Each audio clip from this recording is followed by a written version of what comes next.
Buenas tardes. Tenemos una noticia de última hora. Los romanos se han hecho definitivamente con el poder de la península ibérica. Tras un periodo de batallas y resistencia por parte de los pueblos hispanos, los romanos se han instalado en Hispania. Como potencia comercial en el Mediterráneo occidental, Cartago amplió sus intereses hasta la isla de Sicilia y el sur de Italia, lo que resultó muy molesto para el incipiente poder que surgía desde Roma. Finalmente, este conflicto de intereses económicos desembocó en las llamadas Guerras Púnicas, que terminarían en el año 146 a.C. con el dominio efectivo de Roma sobre el Levante y el sur peninsular. Posteriormente, Cartago sufriría la decisiva derrota en Zama, que la borraría de la escena histórica. Pero a pesar de haberse impuesto sobre la potencia rival del Mediterráneo, Roma ha tardado 2 siglos en dominar por completo la península ibérica, ganándose con su política expansionista la enemistad de muchos de los pueblos hispanos del interior. Tras años de guerras, estos pueblos han sido finalmente derrotados por el poder de Roma. Para explicar las etapas de la conquista romana, vamos a dar paso a Susana. Buenas tardes, Susana. Buenas tardes. La conquista romana se inició en el siglo III a.C. y concluyó tras un proceso largo y complejo en el siglo I. La presencia de Roma en la península viene determinada por el desarrollo de su lucha con Cartago, por la hegemonía del Mediterráneo. Se pueden distinguir 3 etapas principales. La primera de ellas es la conquista del este y el sur peninsular, en el año 218 al 197 a.C.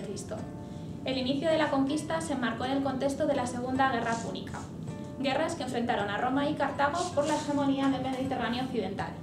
Los cartagineses tenían asentamientos importantes en el Levante peninsular y desde allí atacaron Roma a través del sur de Francia y los Alpes. Roma contraatacó invadiendo las posesiones cartaginesas en Hispania a finales del siglo III. La victoria romana de Ilipa en el año 209 a.C. puso fin a la presencia cartaginesa en Hispania y consagró el dominio de Roma sobre el este y el sur peninsular. En la segunda etapa es la conquista del centro y el oeste peninsular, en los años 155 al 133 a.C. Los romanos tuvieron que hacer frente a las resistencias de los pueblos de esta zona.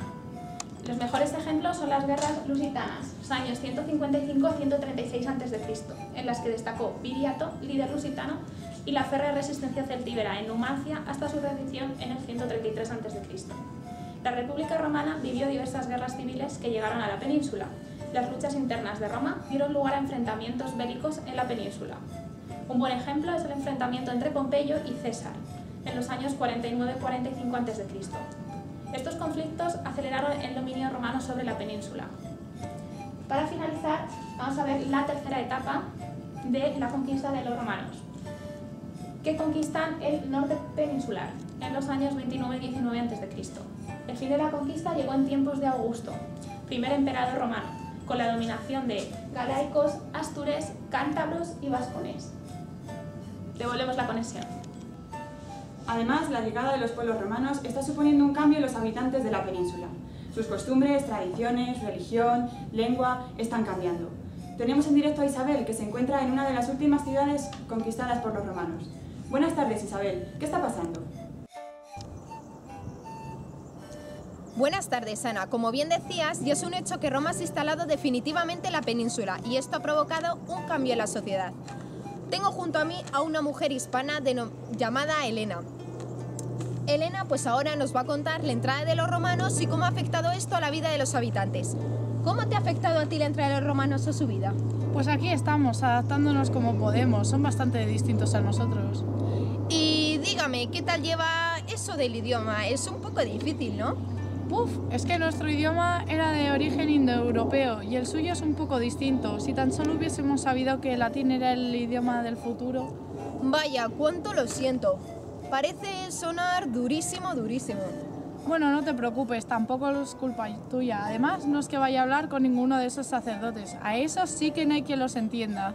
¿Y eso? ¿Cómo dices esas cosas? Pues es que hay un grupo de gente más culta que utiliza un latín más acorde a sus conocimientos, pero nosotros nos conformamos con algo más vulgar. Vaya, todo esto resulta interesantísimo. Y ahora tengo algunas preguntas sobre la cultura. Respecto a la cultura, ¿qué vivíais? ¿En una especie de castro se denominaba? Sí, eso es. Eran como una especie de aldeas con unas casas de piedras agrupadas. Vaya, qué chulada, vivíais todos juntos entonces, ¿no? Sí, eran casas familiares todos juntos. ¿Y adorabais a un dios, a 3, a 5, No, a cuántos? no. Estoy indignada. Nosotros adoramos a muchos dioses y no ahora lo que nos intentan imponer estos romanos. Vaya, pues sí que adorabais a varios dioses, madre mía. Bueno, pues muchísimas gracias por concedernos esta entrevista, Elena. Ha sido un placer tener esta entrevista como primicia en este programa denominado Telepasado. Y devolvemos la conexión a Ana. Muchísimas gracias.